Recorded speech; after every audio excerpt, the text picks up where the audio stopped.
He's an incredible human. He's an incredible dad. He's been leading the mission here at Element, and his goal is to help all of us keep more of those rare earth elements into the ground. But if we have to bring them out, he's going to disrupt that whole industry, and we're all going to be rewarded for doing it in a sustainable, ethical, and just way. So my friends, please stand up. I'm not going to bring them out until everybody's standing up. Please stand up and help me welcome our next brand president, Mr. Scott Lomo, to the stage. Here we go. You're welcome, brother. You got it, man. Light them up. Buttons you. Thank you. In the summer of 2014, I found myself deep in the heart of the West African jungle. I was with my local companion and we were on a hunt. We were searching for an excavator that had been stolen from our site and illegally rented to another mining claim. We'd heard where the site was, and so on a narrow, dangerous road through a thick jungle canopy, we traversed for hours searching for this site.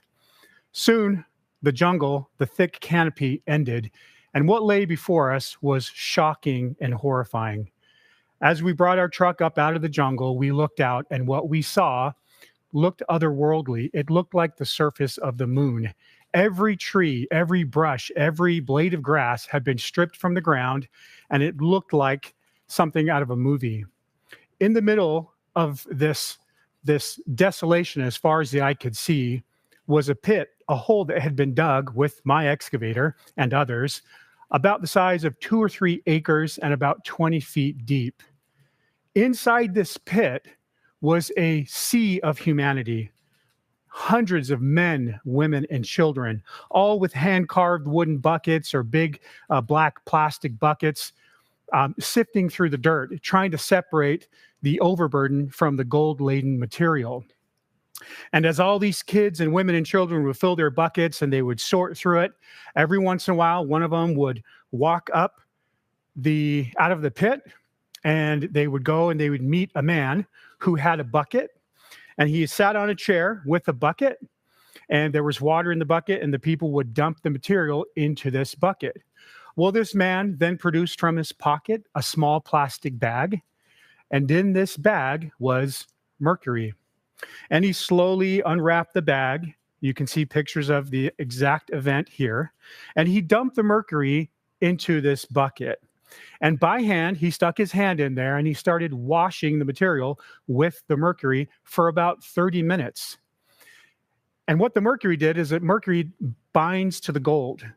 And so it makes it easier for them to find the gold in the bucket because now it's attached to all this mercury. And so over time, he would sift out the bucket until all that was left, you can see in the bottom of that bucket on the left, was a gold and mercury mixture. Then he produced an orange handkerchief. You can see it in the picture there. And he spread out the handkerchief like this, and he dumped the gold and mercury mixture into the handkerchief, okay? And then he would take it, and he would form it into a ball. And then he would take that orange handkerchief and squeeze as hard as he could. And as he squeezed, the mercury would seep out. And then, to ensure that he got all the mercury out, he took this, put it in his mouth, sucked as hard as he could, and spit the mercury out onto the ground. But it gets much worse. After he took this mercury-covered gold ball out, he walked it over to a fire, and he put it in the fire to burn off the rest of the mercury. But to make sure that the gold didn't melt, he hovered over the fire and watched it and breathed in the mercury fumes until all that was left was a gold ball. He then placed that gold ball on a ledger that you can see there. That's the actual ball, and showed it to me like a trophy. Now, I said that when we pulled up and saw this site that it was shocking and horrifying, but it wasn't shocking and horrifying to me. I had seen this site hundreds of times. I had been in Ghana for about 2 years at this point and had witnessed this exact act many, many times. And there's a little dirty hidden secret in the mining world. This scene that you're seeing before me happens thousands of times a day in dozens of countries all over the world. And nobody knows about it because the mining industry doesn't want you to know that a large percentage of all the mining that happens in the gold, in cobalt, silver, any industry that you can think of is mined by children, is mined with great environmental destruction, is corrupt, exploits the locals. They have to tear down all their cocoa plantations to dig up the gold that's under the ground. And all of these things are happening every single day all over the world. Now, if you see this picture here and you knew that this is the mine where your cobalt comes from so that you can have a rechargeable battery in your phone or so that you can drive an electric vehicle, would you be less likely to have a phone or to drive a vehicle? Well, this is exactly where your cobalt comes from. This is a mine in the Congo, and all these mines in the Congo that have all of this cobalt so that we can have our rechargeable batteries, this is where it comes from. And no, this is the secret that the mining industry doesn't want you to know about, because then you would demand change. I found out about all of this as I was mining in Ghana. By a weird set of circumstances, I ended up on Discovery Channel on a TV show called Jungle Gold. All of the things that I talk about can be verified. You can go to Hulu or you can go online to YouTube and you can see exactly what I'm talking about because I experienced it. In fact, I was a part of the problem.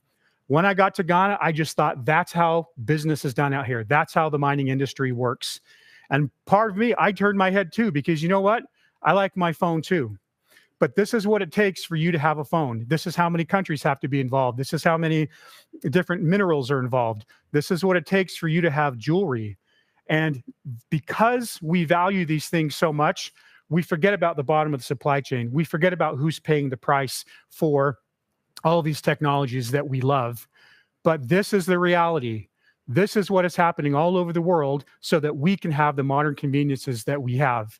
And then one day, after I had left Africa, I was told about the blockchain. I was asked specifically a question: what can the blockchain do to help the mining industry? And first I said, what the hell is the blockchain? And then after it was explained to me, I realized, oh my gosh, and I had an epiphany. And I realized that if the blockchain can verify information, track and trace, make sure that information is trusted, verify things from the source, similar to what Will talked about with Grow, to where you can actually prove provenance and prove that something was mined ethically all the way down to the supply chain to your finger. Once I saw that, an idea struck, and I said, we can certify the mine. We can use the blockchain. We can find out who the trusted people are. We can actually make a deal with the mine and get them to come into our certification process. We can go out and actually have partnerships with mining companies. We can meet with government officials. And we have done all that and have created the Strya registry, which allows companies to register themselves as one of the good guys. 22 years ago, when people were all up in arms about blood diamonds, they came up with a process. It was a paper process that supposedly has gotten rid of all the blood diamonds in the world, but it's a flawed process. Why? Because it's a paper process. The blockchain allows us to create a digital ledger. When that gold ball was handed to me on that man's paper ledger, so he wrote down how much it weighed. From then on, nobody knows where that gold went into a global supply chain, and it's probably on one of your fingers right now. And you had no idea that it came at great cost environmentally and to harm to villages and to people. But now, using blockchain technology, we have the technology to track and trace. Element is transforming elements into sustainable crypto solutions. We are living through a new digital age. The old ways are done. We can now, using the same blockchain technology, digitize and monetize anything. We have been approached by dozens and dozens of mines that have asked us to create tokens for their assets that are still in the ground. This is mind-boggling. This is revolutionary, that it allows us to now be able to give miners and mining companies another option to be able to monetize their mine without having to pull these things up out of the ground.